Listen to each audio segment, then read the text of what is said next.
let's talk about this. So if you thought lockdowns and forced vaccinations were bad, well, this is outright evil what they're doing in Canada, in my opinion, and 11 other Western countries, by the way. It's not just Canada. The eugenics program to reduce world population is still alive and well in these countries. And now they're even rolling out assisted suicide television advertisements.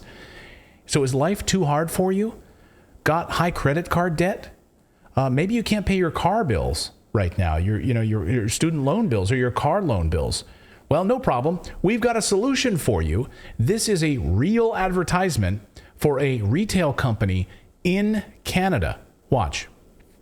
Last breaths are sacred. When I imagine my final days, I see bubbles. I see the ocean. I see music.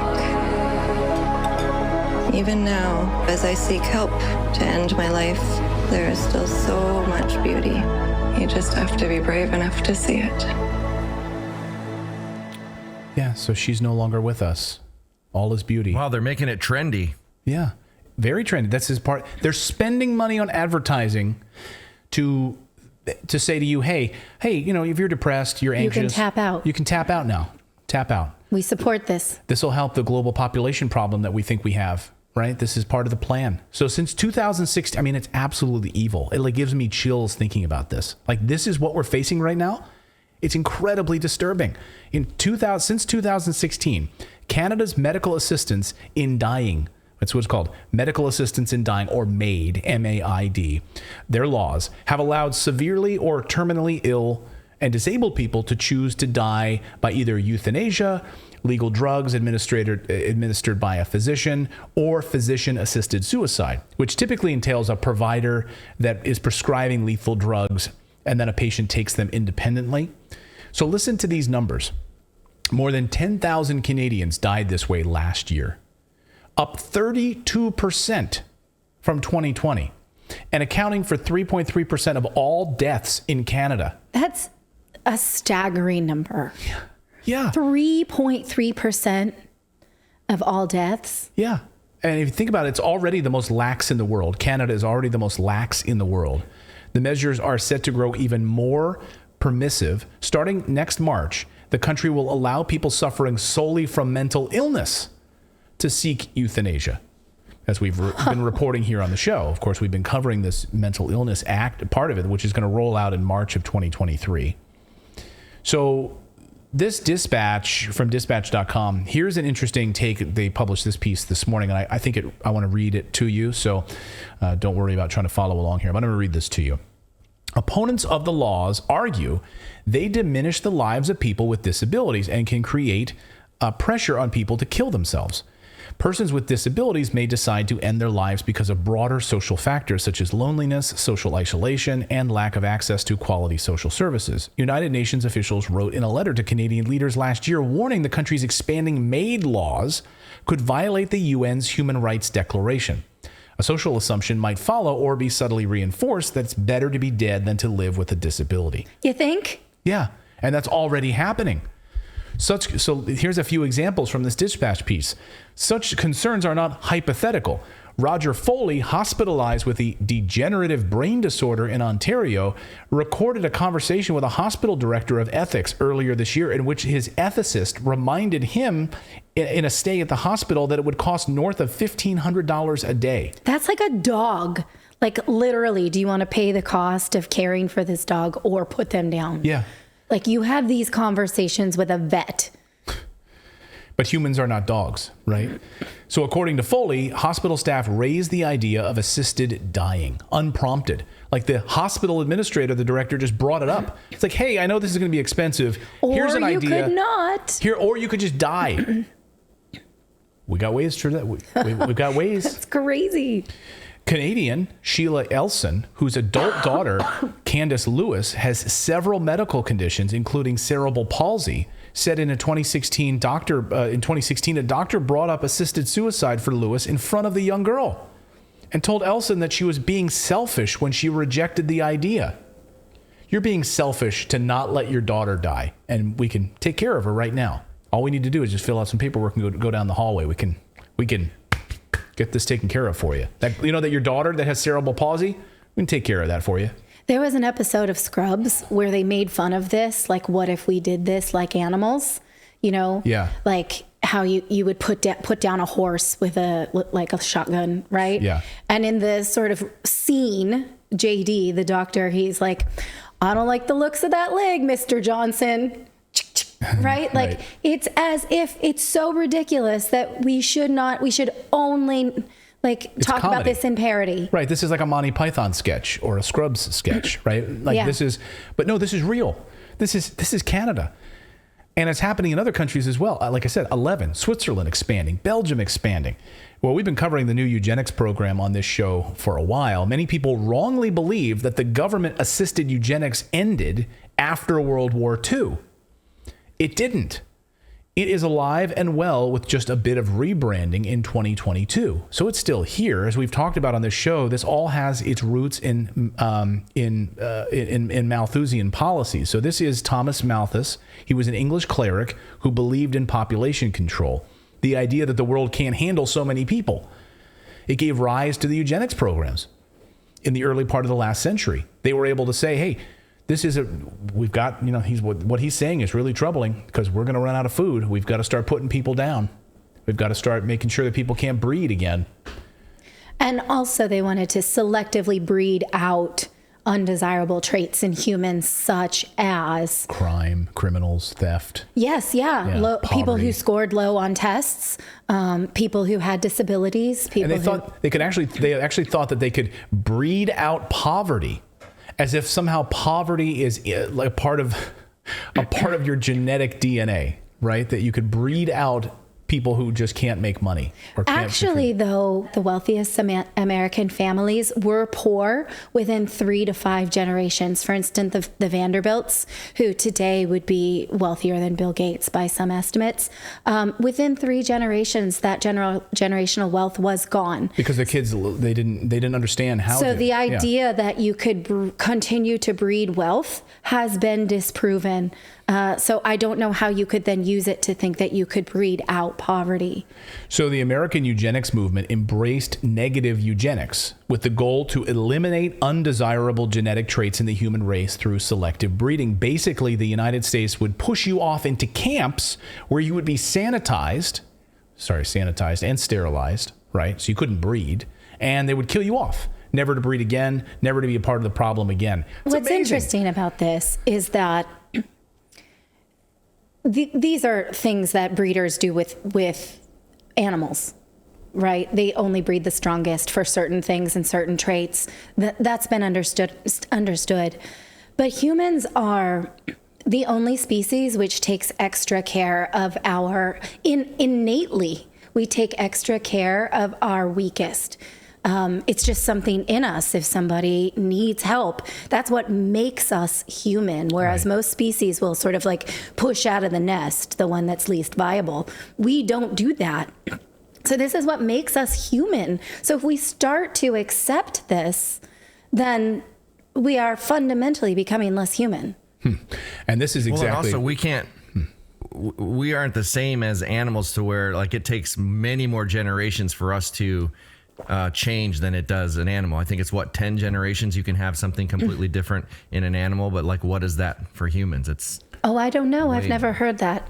Yeah. I've often wondered why. But this is transhumanism. I mean, this is exactly what transhumanism is. Yeah. Instead of it being eugenics, right, the name eugenics, it's now transhumanism. And so this is exactly what Whitney Webb, I sat down with her and talked about this. And she says, this is happening. And now it's just been rebranded and it's transhumanism, right? It's making us less human. Watch. Talking about transhumanism, right? That's how you can really see what the eugenics program became. So after World War II, you have Julian Huxley, who's Aldous Huxley's brother. He's installed as the president of UNESCO, but he's also the president of the British Eugenics Society. And charting out his vision for UNESCO, he writes about eugenics, we need to make the unthinkable thinkable again. 10 years later, he describes how to do that in a book called New Bottles for New Wine. Which is basically him talking about the human race in that metaphor. And he creates the term transhumanism, Julian Huxley. Wow. And he says that this is the new eugenics, merging man with machine and using these technologies to manipulate genes and all of that. So, it's definitely evolved. Yeah, so it never went away. It evolved. Now, under the MAID laws in Canada, this is unbelievable part of the story. Canada's Pediatric Society says it's okay to basically eliminate children, as long as they show signs that they are mature. What does that even mean? Let me repeat that. Canada's Pediatric Society, under these MAID laws, basically says, hey, if the child is mature enough, like they're not an adult yet, not 18, but if they're showing signs of maturity, then they can. We're going to refer to them as mature minors, and they can make the determination to kill to be assisted suicide and taken care of. Basically, if they can decide their own gender, they can. No, but this is the same. Yeah, you make a good point. This is the same thing, is that children should be able to change their bodies, make these decisions, make adult decisions as minors. Oh, you're 12 and you're depressed? Well, here you go. We don't even need to check with the parents. You're a mature minor. You're 12. You seem like you're mature. Do you want a doctor's note to go and take care of that thing called life? Like, that's what we're talking about here. We have the red and blue pill. We have the hormone blocker or the life taker. Which one do you want, red or blue? Yeah. Yeah. Because continuing to live how you are right now is not an option.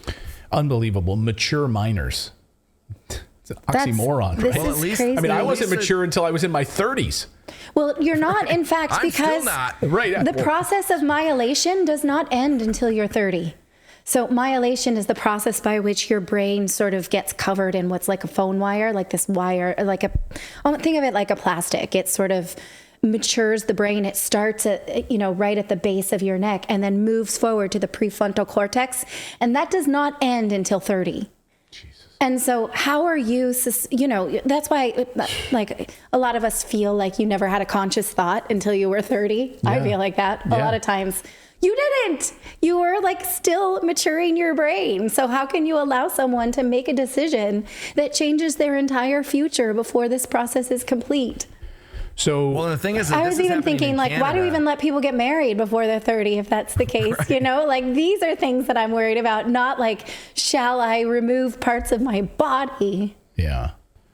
Well, and the thing is, this is happening in Canada. I don't think the pharmaceutical industry would let it happen here because they'd be losing too many potential residual clients. Depends, because our medical system works so much differently that, like, think of what an insurer would pay for this. For instance, like, why does an insurer want to pay for you to get your tubes tied, or a hysterectomy, or a what did you have, honey? The snip. I had vasectomy. Thank you. Oh, reduction surgery? No. Well, why would they want to do that, right? Because it will, like, the future costs will be mitigated, right? So they can charge a lot for that procedure, knowing they don't have to continue to pay for things that are expensive, like another baby or hormones or what have you. So in the United States, you could see that they could charge a lot for this. The insurance companies would absolutely pay it. And then, like, oh, good, that's a profit on that individual. Right now, I don't have to pay for expensive care. Right. In the future, I can make a profit on this. So they're focusing on the people with pain. Maybe the pharmaceutical companies will come up with a way to make you so that you're not all the way gone, but you have to take a pill monthly to stay gone. Otherwise, if you stop, like those, we did a story recently about people who were in these freezers. Right? Yeah, like, who knows? Yeah. So they're focusing on the... Yeah. So they're focusing on the people with pain, but that's just a tiny part of the story. Canada is now focusing on assisted suicide for the mentally ill. So it's not just about the pain anymore. Like, they're moving that narrative away from that, right? You can't pay your bills. You're depressed. Okay, we got a plan for you. If you're depressed, you have anxiety, you can take your own life. It's spreading to now most of other Western countries, Switzerland, Australia. I hate lumping in Australia. It's not a Western country. It's what, a southern hemisphere. Ideologically, it is. Ideologically, I say it. So I don't want to hear from Australians say, we're not Western, but I get it. You know what I mean? Anyway, 11 countries right now. A 23-year-old in Belgium who was otherwise totally healthy suffered from depression, and she was involved in some sort of a terrorist attack that unfolded, and so it left her with like post-traumatic stress. Yeah. And she just wasn't not able to fully like live her life, and so the Belgian health authorities just helped her end her own life. There you go. You're 23 years old. There's no help for you. So here's a script. Go down and see Dr. Death. What does that tell other people about resilience too? It's awful. You're not going to be able to get over this. And when you read, for instance, the book Dope Sick about why the opioid crisis has come to America, it's largely because Americans are not taught to deal with any amount of pain because the doctors don't want to hear from them. Basically, it's like, this is a painful process you're going through. You're gonna get through it. Doctors basically don't want to hear it. So here's something for you, right? What is this teaching us about resilience and the ability to survive as humans? And what would it teach the next generation? It's really troubling. And from a spiritual perspective, like, my belief is that you come here with something to learn. Right. As a soul, and it's and what your main challenge is going to be, and you are just here to overcome. This is my spiritual belief. I'm not reporting the news now, but if you're facing something and you sort of tap out, my belief is that, like, you'll face this again in another life, and you're not leveling up as a soul, and it makes me sad. Again, that's my spiritual belief. I don't want to impose that on anybody, but that's my reaction to it.